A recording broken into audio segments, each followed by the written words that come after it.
மாணவர்கள் போராட்டம் குறித்து பேசுவதற்காக வாழும் கலை அமைப்பின் நிறுவனர் ஸ்ரீ ஸ்ரீ ரவிசங்கர் நம்மோடு தொலைபேசியில் இணைந்திருக்கிறார். அவரிடம் பேசலாம். வணக்கம் திரு ரவிசங்கர், இணைப்பில் வந்தமைக்கு நன்றி. ஐயா வணக்கம். மாணவர்களின் இந்த போராட்டத்தை நீங்க எப்படி பாக்குறீங்க? இது மாணவரோட போராட்டத்தின் வெற்றி இன்னைக்கு உண்டாயிருக்கு. அவங்களுக்கு வெற்றி கிடைச்சிருக்கு. இப்போ அத உற்சாகமா அதை கொண்டாடுற டைம்ல போய் இது மாதிரி வன்முறையில இறங்கிச்சு ரொம்ப எனக்கு நோவு உண்டாயிருது. ரொம்ப எனக்கு இது வருத்தம் உண்டாயிருது.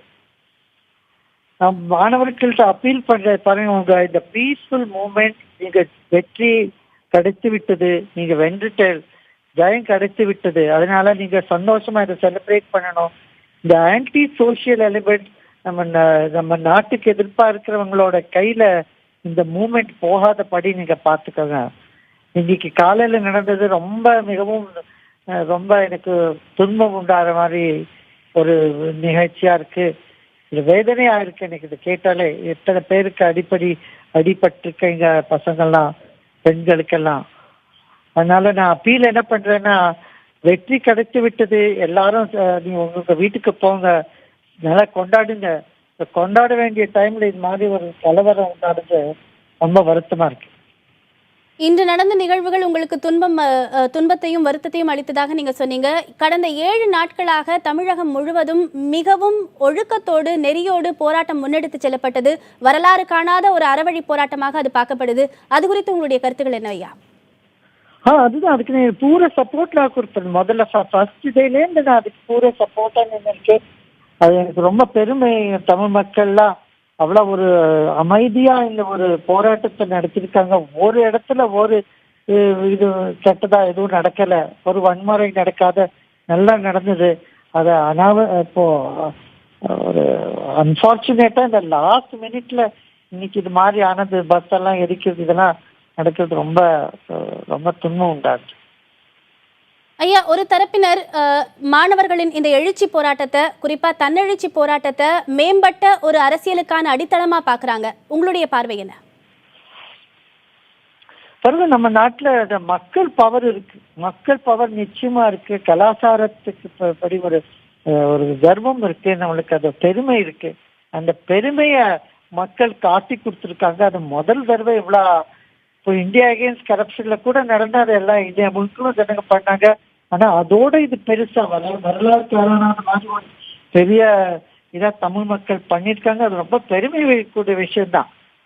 ஆனா அது சில தத்துவங்கள் இந்த விண்முறையில அதை மாற்றி விட்டது ரொம்ப ஆச்சரியமா.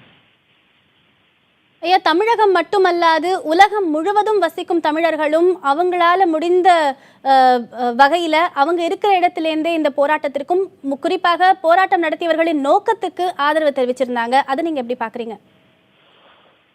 அது இன்னும் பெருமை கொடுக்கிற விஷயம் தான். இது நம்ம இந்த பர்பஸ் கரெக்டா இருக்கு, நம்ம கொள்கைகள் சரியா இருந்தா உலகமே நம்மளுக்கு அது மாதிரி சப்போர்ட் கொள்ள வரும். தமிழர்கள் மட்டுமே இல்ல, மற்றவர்களும் எல்லாரும் அது கூட சேர்ந்து நிற்பாங்க. மாணவர்களின் இந்த போராட்டத்தை தொடர்ந்து அவசர சட்டம் இயற்றப்பட்டு இன்னைக்கு தமிழகத்துல தடையில்லாம ஜல்லிக்கட்டு நடத்தப்படலாம் அப்படின்ற ஒரு அறிவிப்பை தமிழக அரசு வெளியிட்டிருக்கு. ஜல்லிக்கட்டுக்கான ஏற்பாடுகளும் நடந்துட்டு இருக்கு. ஜல்லிக்கட்டு ஏற்பாட்டாளர்களுக்கு நீங்க எதுவும் சொல்ல விரும்புறீர்களா? அவங்களுக்கு நான் என்ன சொல்றேன்னா, நல்லா இந்த சேஃப்டியை பத்தி நீங்க கவனம் கொடுங்க. நேற்று பாருங்க, முன்னாடி ஜல்லிக்கட்டு ஆரம்பத்துல 2 பேர் இறந்து விட்டாங்க. அதுக்கு கொஞ்சம் சேஃப்டி நல்லா வச்சுக்கோங்க. நல்ல பெரிய பேரிகேட் எல்லாம் போட்டு, அப்புறம் அந்த இதுக்கு நம்ம மாட்டுக்கும் காளைக்கும் மிளகா பொடி போடுறது, சாராயம் போடுறது, இதெல்லாம் போடாதபடி அதை ஒரு